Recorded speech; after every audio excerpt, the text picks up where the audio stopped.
Good morning friends. Oh sorry good morning বলতে বলতে না অভ্যাস হয়ে গেছে, এখন মর্নিং নয়, এখন বেলা 9টা বাজে।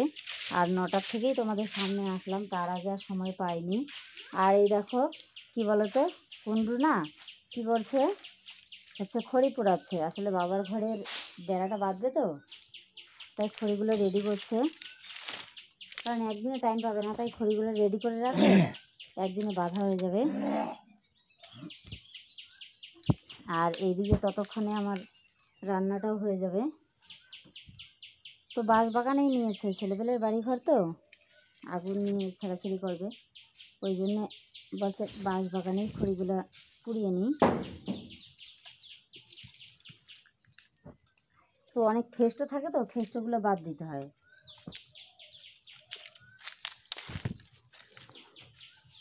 কী করবি দেখবি এরকম ভোর কেমন হয় রে অনু, আমি গুছায় আর পারি না। কে দিন জানছি বন্ধ কর।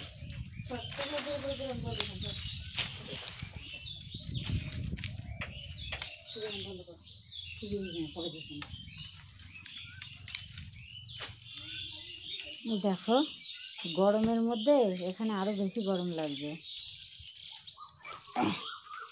হাওয়া আছে, এই সময় হাওয়াও একটু ওঠেনি। আসলে বাগানে কিন্তু খুব একটা গরম লাগে না, কিন্তু আজকে গরম লাগছে কেন বলো তো, আগুনের একটু তাপ তো আছে অবশ্যই না।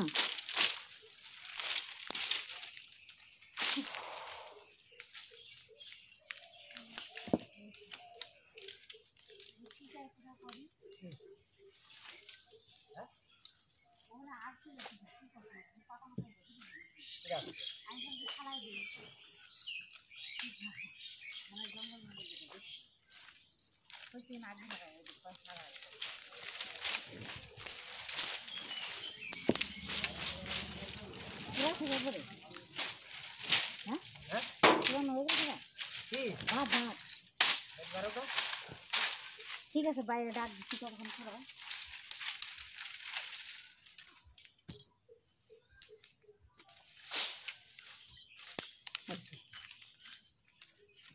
তো যাই হোক আমি চলেই যাই। এই দেখো এগুলো বড়া ভাজা হবে।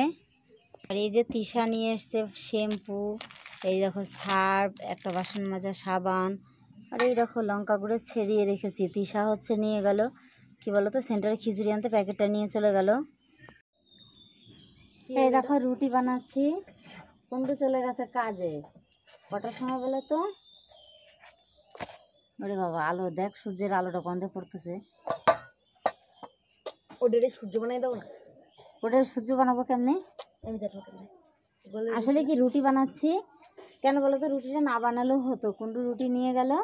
আর আমি হচ্ছে এদিকে দেখো আর কটা বেশি রুটি বানিয়ে রাখলাম। তো ভাত রান্না করার কথা ছিল না, আসবে হচ্ছে বড় ননদ, তারপরে ভাগ্নি, তারপরে হচ্ছে আসবে না, দিদি আসবে, জিজু আসবে, আর ভাগ্নি আসবে। হ্যাঁ, তাহলে ওর পিসি হচ্ছে আমার ননদ, আর তার মেয়ে হচ্ছে আমার ভাগ্নি, তার ছেলে হচ্ছে আমার নাতি, এবার তার বাবা হচ্ছে আমার জামাই। তাহলে আমি দিদি আসবে, জিজু আসবে। হ্যাঁ আসলে আসবে, ওরা বেরিয়ে গেছে বুঝেছো, তো ওই জন্য একবারে ভাতটা বসিয়ে দিলাম। ডাল ভাত তো রান্না করি, তারপরে অনুকে পাঠাবো চিকেন আনতে। আমি যাবো না। তাহলে কে যাবে? হবে না।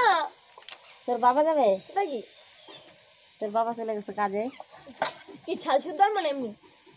তোর বাবা তো গেছে ছাল শুদ্ধ আনতে। যাচ্ছি। খাও কাম বেগো তোমার ছালালা। আমি তো খাই, তোরা খাস নাকি? খাই না তো। আমি খাই, ওরা কেউ খায় না বুঝেছো। খাও কে? কেন খাই বলো তো, কেন খাই ভাবো তোমরা? আমার আলু ভাজা রুটি ভালো। আলু ভাজা রুটি ভালো, তুই আলু ভাজা রুটি খা। ইস বলে আবার ইস। তো আজকে আমার দাদু ভাই আসবে, তো এখনো প্রচুর কাজ রয়েছে বুঝেছো। এদিকে রুটি কটা আমার না বানালেই হতো, একবারে রান্না করে ফেলতে। দেখো ঘরগুলো পরিষ্কার করার সাথে সাথে এতগুলো গাড়ি গাড়ি রান্নাবে, তাই এতগুলো পড়েছে। তো ধুলোগুলো মুছে নিই, বুঝেছো। তাই পরিষ্কার করে নিই। আর জল দিয়ে পুরোটা পরিষ্কার হবে না। আর তখন আমার তেলটা পরিষ্কার করে যাচ্ছে, তারপরে সেগুলো ঘর মুছবো, তারপরে হচ্ছে গা কাজে বলবো। আর এদিকে কাজও আছে, চারখানা ব্লাউজ কেটে রেখেছি। আর সবিতা এতদিন থেকে কাজ করে পুরা দিন, এখনো যে ভালো করে পারে না, আমি এরই নিয়ে ভাবলাম এমন একজন কারিগরকে কাজ শিখিয়েছি, সে 2 বছর হয়ে গেলে তার শিখতে পারবে না। কারণ ডিজাইন কেটে দেবো, ডিজাইন তৈরি করে ফেলবে, সেটা না। সবসময় ভোরবেলা ব্লাউজ বানালে হয়? কত রকম ডিজাইন, ফ্যাশন, কত কিছু থাকে। সব ডিজাইন আমি বানাবো, তাহলে আর ও শিখলো কী বলো? সেটাই বোঝাতে পারি না। এত মতো বলি যে মন দিয়ে কাজ করো গো, মন দিয়ে কাজ করো। মন দিয়ে কাজ না করলে সেলাই শেখা যায় না। আমি আমার মতো বলেই যাই, ও ওর মতো শুনেই যায়। আসলে কি, সেলাই শিখতে গেলে ব্রেন খাটাতে হয়, ব্রেন না থাকলে সেলাই হয় না। এটাই আজ অব্দি বোঝাতে পারলাম না।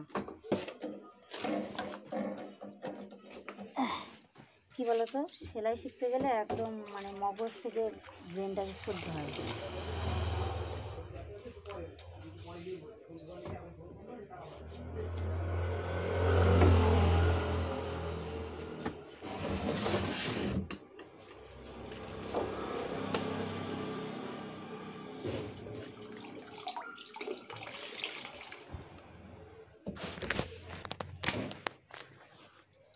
এই দেখো 8 আনা, অনেক আগের পয়সা এটা, এখন এটা চলে না।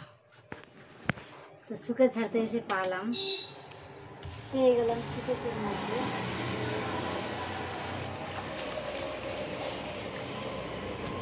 বাবা,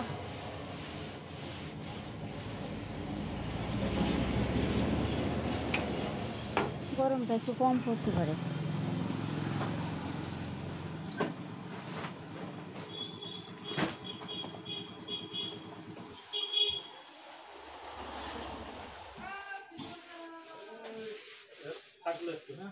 তো ঘরটা মুছে নেই, এদিকে সবিতা আসার টাইম হয়ে গেল।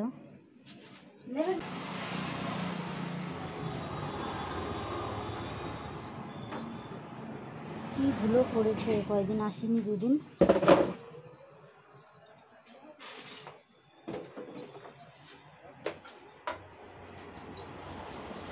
হরি হরি হরি রে।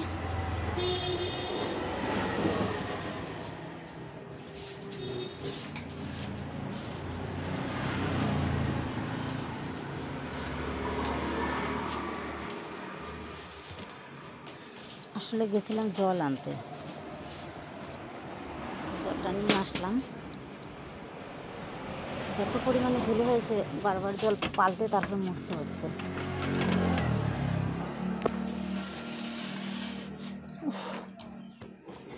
বাপরে,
প্রতিদিন দেখো তোমাদের ফুল গাছটা সকালবেলা দেখাই, তো আজকে সন্ধ্যাবেলা দেখাচ্ছি। দোকান থেকে বাড়ি চলে এসেছি, আর এসে দেখো প্রতিদিন ফুলগুলো কত বড় বড় দেখতে পাও, আর সন্ধ্যার আগে দেখো ফুলগুলো ছিটকে কত ছোট ছোট হয়ে গেছিলো। আর দেখো গোলাপটা কত সুন্দর রয়েছে। আর এই পাশে এই ফুলটা কি ফুল বলো? তো আজকে সন্ধ্যা হতে চললো, সন্ধ্যা হতে হতে তোমাদের গুড বাই জানাবো। এখন বাড়ি গিয়ে রান্না করতে হবে। তো সবাই হ্যাপি থেকো, আমিও হ্যাপি থাকবো। নেক্সট আর একটা ব্লগের জন্য তোমাদের সকলকে স্বাগত জানিয়ে টাটা।